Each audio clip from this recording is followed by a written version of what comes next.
என்னன்னா திரும்ப திரும்ப தாவேக்கால சொல்றது பெரும்பான்மை கிடைக்கலன்னா அப்ப நீங்க இருந்திருக்க வேண்டியதானே, அங்க நம்பிக்கை கோரும் தீர்மானத்துல எதிர்த்து வாக்களிச்சிருக்க வேண்டியதானே, ஆட்சியை கலைச்சு விட்டு போயிருக்க வேண்டியதானே.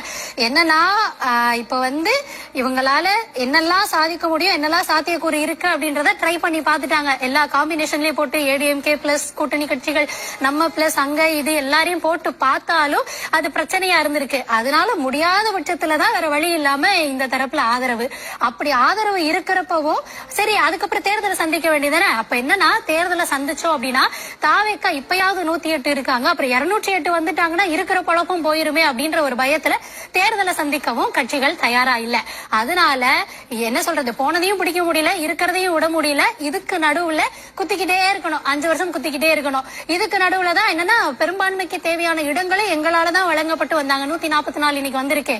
இன்னும் தேர்தலை சந்திச்சு வந்தாங்கன்னா அந்த தயவும் தேவை இருக்காது, நம்ம குறை சொல்றதுக்கும் ஒண்ணும் இருக்காது.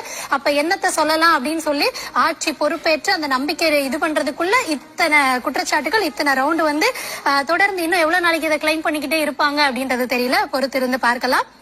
அப்ப அடுத்ததா இன்னும் நிறைய விஷயங்கள் இதுல இருக்கு.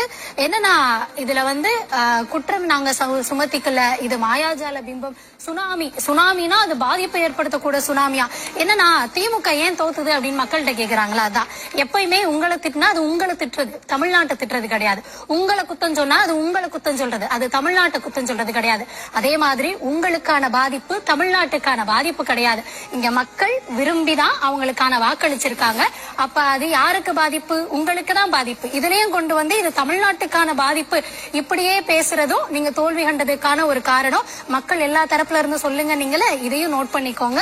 இப்படி எதுக்கு எடுத்தாலும் இங்க இருந்து விசஸ் டெல்லி அவங்க ஏதாவது சொல்லிட்டாங்கன்னா தமிழ்நாட்டை சொல்லிட்டாங்க இப்படின்னு பண்ணாதீங்க. அதுல நீங்க பொறுப்பேற்றுக்கிட்டு நம்மள சொல்லியிருக்காங்க, அது எங்களை தான் திட்டிருக்காங்க அப்படின்றத தைரியமா அதை கொஞ்சம் அட்ரஸ் பண்ணலாம். அப்புறமா தாவேக்காவுக்கு வாக்களித்தவர்கள் வருந்துவதாக திமுக சொல்வது நிஜமா? இங்க அறிவாலயத்துக்குள்ளே கேட்டிருப்பாங்க அப்படின்னு நான் நினைக்கிறேன். பொதுமக்கள்கிட்ட அப்படி தெரியல. என்னன்னா இவங்க வரமாட்டாங்க அப்படின்ற ஒரு சந்தேகத்துல இத்தனை பேர் வாக்களிச்சதாதான் சொல்லப்படுது.